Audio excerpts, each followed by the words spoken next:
L'intérêt du call découverte est fondamental. C'est-à-dire que moi, j'ai envie de vous dire, c'est extrêmement difficile de signer un client si vous n'avez pas passé une demi-heure, une heure avec lui pour bien comprendre sa demande. Si vous n'avez pas fait un effort d'écoute et vous l'avez proposé vraiment un call découverte. Sur Malte, on ne peut pas faire sans le call découverte et sans cet effort-là pour envoyer un devis et signer un client. Toutes les missions que j'ai réalisées sont nécessairement passées au préalable par un call découverte. Donc ça, c'est vraiment fondamental. J'insiste sur le fait d'avoir un agenda ouvert avec Calendly, par exemple, ou bien de proposer au client de vous indiquer ses disponibilités pour fixer un rendez-vous en vidéo.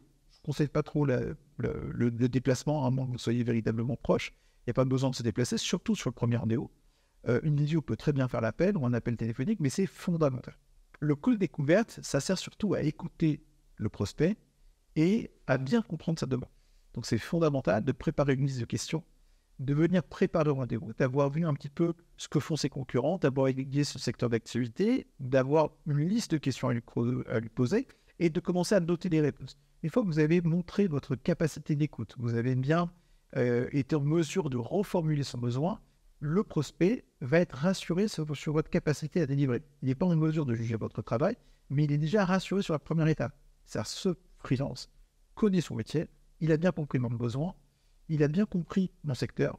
A priori, c'est quelqu'un avec qui j'ai confiance de lui donner la mission en réaliser. L'objectif, c'est véritablement de gagner sa confiance. Vous venez à l'heure au rendez-vous, vous êtes prêt parce que vous avez étudié son site, vous avez étudié son besoin, vous lui posez des questions pertinentes et surtout, vous l'écoutez. Vous faites ce qu'on appelle de l'écoute active.